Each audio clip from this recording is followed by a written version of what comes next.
Yo, what's up guys? My name is Nox. Welcome to the channel. Welcome back to another Destiny flavored video. If you've been keeping up with the game, you're most likely aware of the coming Crucible Sandbox changes coming on March 5th. If not, there's a lot to go through. I'm not going to go over the whole thing, but there will be links in the description to other people who have done a much better job than I would do at explaining it. Rather than go over the changes, I want to kind of guide you in the right direction to be prepared for this update. The TLDR is that we're getting more health, less special ammo, and less abilities. And to prevent the optimal time to kill from changing, primary weapons are getting a critical damage buff. Bows are getting an all-around nerf, so there's no more pressure from them. And then hand cannons are getting a slight body damage nerf. The overall increases are on screen right now. I want you to focus your attention to the 140 RPM hand cannons. Arguably the best all-around weapon type in terms of, like, you know, range and swap speed and just how easy they are to use, which is probably news to nobody if you're familiar with the game at all. The idea of these updates is to make the game more skill-oriented, so if you're good at hitting your crits, you're going to excel. If not, you're going to learn real quick. It's kind of, Aztecross made a really good analogy. It's just like Halo 3, where, I guess Halo in general, where you're in a 1v1 and you start fighting, you're hitting your crits, but if you miss one headshot, you are probably going to lose. Unless your opponent also misses and then you have a second chance, but, you know, that's not exactly likely all the time. Hand cannons and scouts provide the most deliberate playstyle you can ask for. Each shot, while being very potent, is vital and absolutely must be a crit, or you will probably lose, unless your opponent is also missing or using something like an auto rifle, which might not be as good. We'll see. I'm not sure yet. When it's compared to something like an auto or SMG, you have the highest likelihood to actually hit all crits, so it is really a good trade-off. I mean, if you're familiar with the game, you know hand cannons are great. That's why I take the time to go over a few 140 RPM hand cannons, 5 of the best options in my opinion, and then one secret total sleeper hand cannon that we'll do at the end. What makes them unique? Why take one over another? How hard are they to get? Questions like that. These are all hand cannons that you can still obtain. And then a note for you guys, I'm going to be going over the stat numbers when their perks are active. The gun's constant stat numbers, or base stat numbers, will be displayed on screen when I start talking about that gun. Starting with arguably the best hand cannon we've ever had, Rose.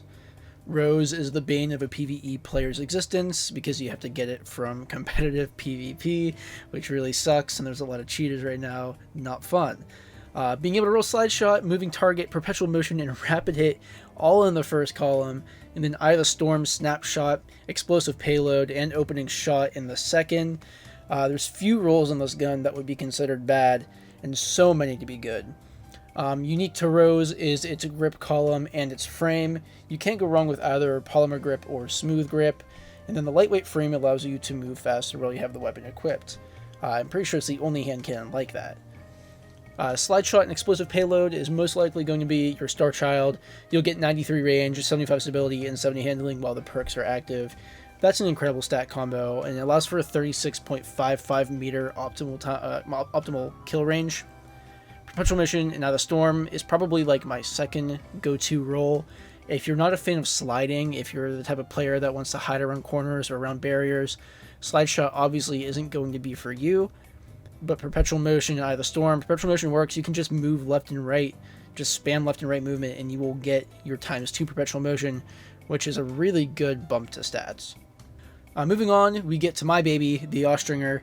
While having way worse perks than the Rose, the ability to craft the gun more than makes up for it.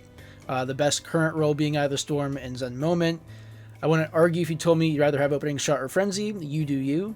But looking at my role, which also involves using small bore instead of hammer forged, you're getting 68 range, 88 stability, and 79 handling. Where you lack in range, you are more than making up for it in consistency and comfort. I suggest small bore and its 68 range over hammer forged and its 71 range, because it's the matter of 33.18 or 33.59 meters for an optimal kill. I find it hard to see that amount of range being drastic enough to lose some flinch resistance, although not much, but it is enough. Both are great though, and I will say that unless I specify, I do think Hammer Forged is the best go-to barrel on a hand cannon. Accuraz rounds or arrowhead is also good, but like usually counterbalance stock will take arrowhead's job, so it's really up to you. You guys can craft what you want to craft, but I do think hammer forge is usually your best go-to. But for Austringer, I do like small bore instead. Next, we have the Kept Confidence. Players flocked to this hand cannon when it came out. Being craftable, it really only has one good perk combo, which is Killing Wind and Eye of the Storm. With both active, you're getting 96 range, 63 stability, and 100 handling. The drawback being you have 76 range without Killing Wind and a low stability. I still recommend using Hammer Forged with the range frame in anticipation of having Killing Wind active. I'd go as far as to say this gun is better than Rose if it weren't for the fact that I hate this weapon. I'd rather be forced to use Skybur's Oath than this gun, and that is all due to its sight. I can't stand the look of this sight. I feel like it gets in the way, but maybe you guys like it. I know a lot of people really like this gun. Now, you do get 38.81 meters for an optimal kill. It is worth noting you'll probably want to use the counterbalance mod, because without it you're only getting 91 recoil direction. That's enough for me to care personally, but maybe for you that's not that bad. Our next handheld cannonball launcher is the Canata 57. Getting Poggy Woggy perks like Eye of the Storm and Rapid Hit, combined with Moving Target, Opening Shot, or 10 Payload, you have a few really good options. As much of a shill I am for Eye of the Storm, my go-to role is actually Rapid Hit and Moving Target, with our typical max range perks for everything else. Overall, this gun is nothing special, but when you take advantage of its origin trait, Suros Synergy, you're getting a very good range of stats that pull this thing up to be in the big leagues. 76 range and stability, but 92 handling with synergy and 100 reload speed at a 5 stack of rapid hit. That's 34.26 meters for a kill, but a very stable gun. It does only have 85 recoil direction, so counterbalance is probably going to be necessary to be consistent with this gun. The last hand cannon, before I get to that 6th secret little hand cannon that you didn't see in the thumbnail, is the Epical Integration Epical, not sure what to say. You get this gun from a quest with a curated role, nothing to grind for. You get Keep Away and Eye of the Storm for 64 range, 82 stability, and 90 handling. On paper, this gun should suck, but it just doesn't. When I use it, it feels really good. Unique to it is the origin trait Harmonic Resonance. If you are using any other gun with that trait, all from the Root of Nightmares, you can get up to 100 handling and 91 reload speed. It only gets 32.64 meters of range with Keep Away active, so you will struggle in duels. In 6v6, team fights are going to help you out a lot. The gun does feel really consistent though. That is because of its stability. It's a good gun, but I mean, I did say it last in this list for a reason. I do think it's the last resort, and I think that might have something to do with the fact that it is also the easiest to get. I mean, it can take you 30 minutes. I don't remember it taking much longer than 30 minutes. And Guardians, it's time to wake up. We have been sleeping. We've been missing out on the actual king of all hand cannons, Fatebringer. Time Lost, of course, not the regular one. Time Lost Fatebringer. I have no actual evidence of this being the best because I only have a regular version of it. Killing Wind or Explosive Payload being great first column perks, and the second one being, you know, Eye of the Storm, Kill Clip, Frenzy, Opening Shot, and Firefly. Like, all of that is really good. I do think Killing Wind, Eye of the Storm is the best. That's just based off of my playstyle. Kill Clip might be a crazy perk in this new sandbox. Because of the health increases, Kill Clip will help your body shots, and you know, if you're a regular to this channel, you know I always say extra damage is extra range. And because this is a Time Lost, you get the whole Adept mod system.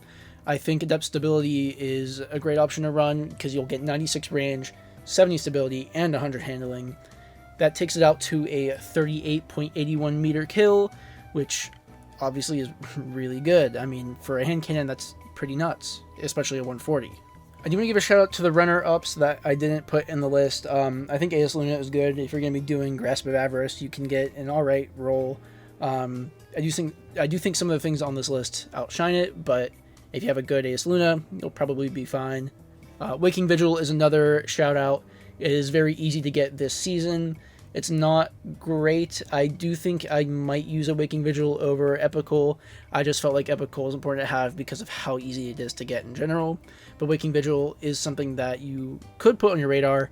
I made a video on it a long time ago, and I do think that the perks in that video are still the best perks you can get on it. So I'll put a link to that in the description as well. So clearly there's a lot to choose from, so where do you go from here? If you're a fan of PvP, keep grinding comp for that God Roll Rose. You're not going to regret it.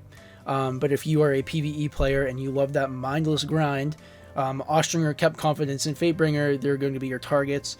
I think I tried to get the Austringer over Fatebringer, but be aware that can take a lot of hours and might make you go mad.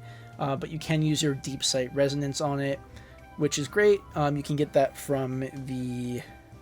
I want to say it was from Presage, I'm not sure how to say it. That exotic mission rotator. So really you can only get it week by week.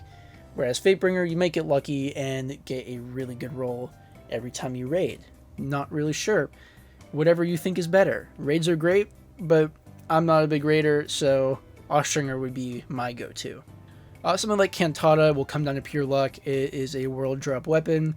You might get lucky, you might not. Banshee and Zur will both be able to sell it, and if they do, keep an eye on the rolls, because this gun does have a bunch of good rolls, so you'll see.